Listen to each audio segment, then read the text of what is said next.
The sum of the square of two consecutive integers is 85. So find the integers and check your answer.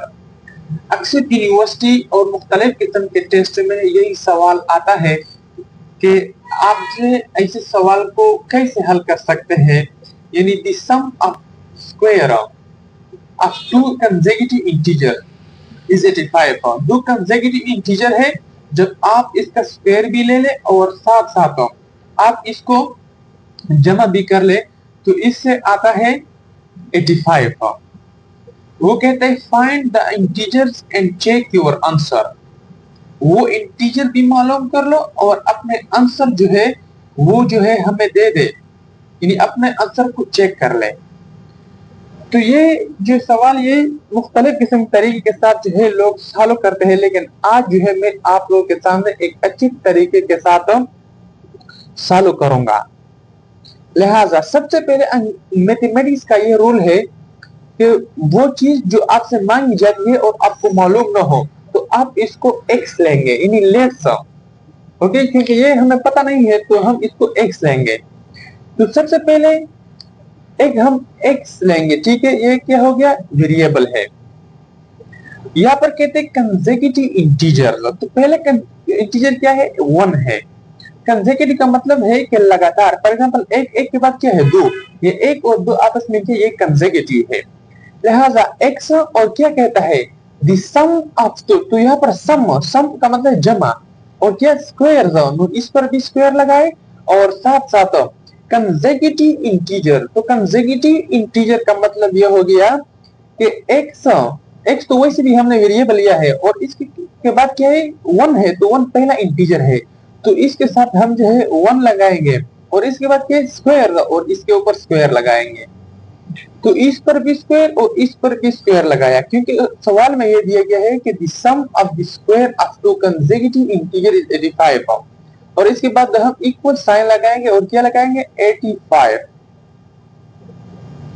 अभी वो क्या कहते हैं कि फाइंड द इंटीजर। वो इंटीजर हमें मालूम कर ले कि वो इंटीजर कौन कौन से है और वो कंसेक्यूटिव भी होनी चाहिए। तो आप इसको कैसे जो है हल कर सकते हैं। तो सबसे पहले आप इसको ऐसे हल कर सकते हैं कि एक्स स्क्वायर प्लस, ये आपको आता होगा 9th मैथमेटिक्स में, यही सवाल अक्सर आते हैं। ये a square plus b square plus 2ab का फॉर्मूला है। तो ए स्क्वायर का मतलब है एक्स का स्क्वायर प्लस 2ab, तो 2x और प्लस जो है 1 इज इक्वल टू क्या, 85। इसके बाद तो ये क्या है, x square plus x square is equal to, ये सेम है तो ये इसको हम ऐड कर सकते हैं। तो 2x स्क्वायर प्लस 2x को हमने अपना नीचे लिया और प्लस 1, तो 85 को इस साइड पे लेंगे तो ये इससे जो है आएगा -85, ठीक है, और इज इक्वल टू 0।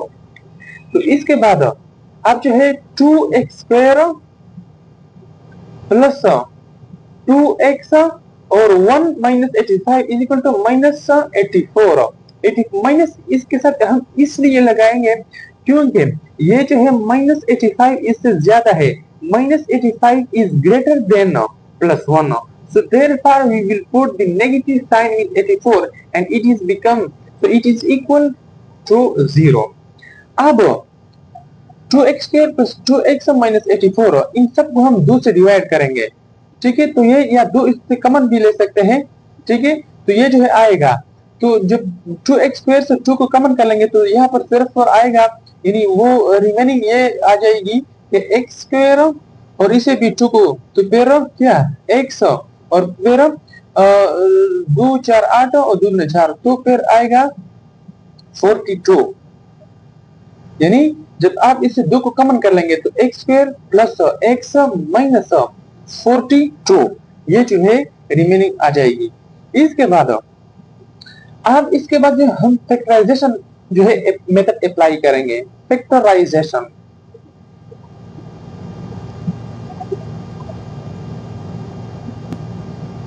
फैक्टराइजेशन का मेथड ये है कि यहाँ पर x स्क्वायर को आप खुद नीचे लेके आएंगे, x स्क्वायर, और दूसरी बात ये कि ये 42 जो है आपस में आपने दो ऐसी चीजों को मल्टीप्लाई करना है कि जब आप उसको या तो माइनस कर ले या प्लस कर ले और यही हिस्सा आए और वो कंसेक्यूटिव भी हो, तो हमारे पास है कि 7 7 49, ये तो नहीं है। 7 8 56, ये भी नहीं है। 6 5 ये 4 5 20, 6 5 30।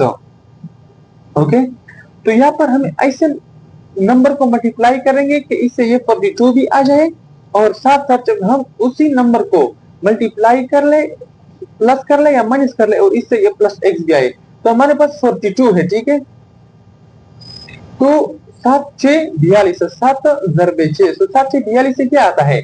7 ज़रबे 6 से 7 6 42, इससे 42 आएगा।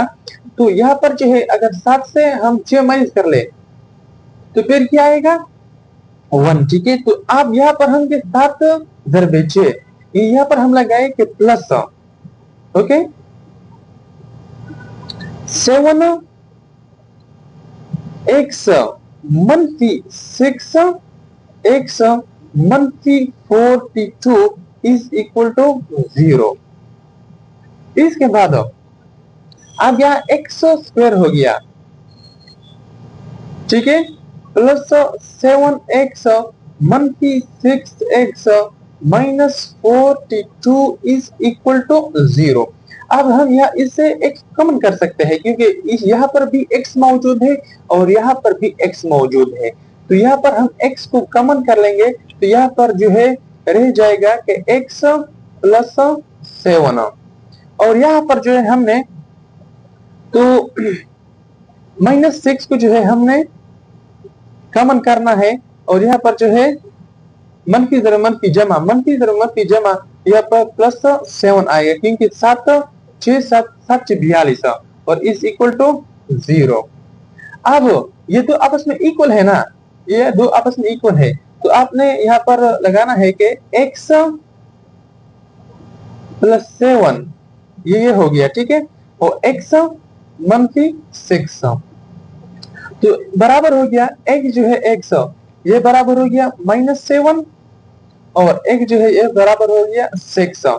लेकिन यहाँ पर माइनस जो है हम इसको नहीं लगाएंगे बल्कि ये इक्वल हो गया x is equal to 7 x is equal to 6 क्योंकि यहाँ पर इंटीजर जो है मांगा है।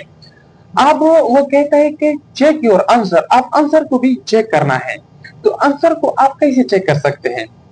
आंसर को आप इसी तरीके के साथ चेक कर सकते हैं कि अभी इसका भी स्क्वायर लेना है, इसका भी स्क्वायर लेना है। अगर इससे 85 आ गया तो आपका सवाल सही है, अगर 85 नहीं आ गया तो आपका सवाल जो है गलत है। तो अब 7 का स्क्वायर लेंगे। ठीक है, 7 का भी स्क्वायर लेंगे प्लस 6 का भी स्क्वायर लेंगे इज इक्वल टू 85। तो 7 7 49 प्लस 6 6 36, आप इसको ऐड कर ले। अगर इससे 85 का आंसर आ गया तो आपका सवाल सही है। अब इसको हम कैसे ऐड कर सकते हैं? आप इसको ऐसे ऐड कर सकते हैं 49 36, तो 9 प्लस 6 इज इक्वल टू 15। सो 5 यहाँ पर लगाए और 1 को ऊपर लेके जाए तो 4 जमा 1 5 जमा 3 8, तो 85। तो आपका आंसर आ गया 85। So 85 is equal to 85। तो ये जो है हमारा आंसर हो गया। अब मैं आप लोगों से एक सवाल पूछता हूँ, आपने ये खुद हल करना है और कमेंट में इसका आंसर बताना है। आपने इसी तरह आंसर को मुझे देना है कि the sum of the square of two consecutive integer is equal to 1105। यहाँ पर आपने जो है लगाना है 1100 और आपने जो है इसके आंसर को मालूम करना है और कमेंट में जो है मुझे बताना है। तो ये जो है आज का सवाल था जो कि अक्सर इंटरव्यू में भी यही पूछी जाती है और साथ साथ अक्सर यूसेट जो टेस्ट होता है, ईकेट होता है, यूनिवर्सिटी के एंट्री टेस्ट होता है, इसमें यही सवाल आता है।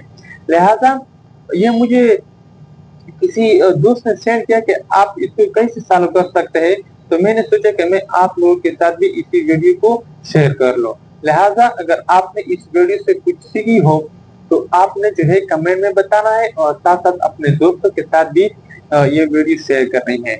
तो thanks for watching, bundle of thanks.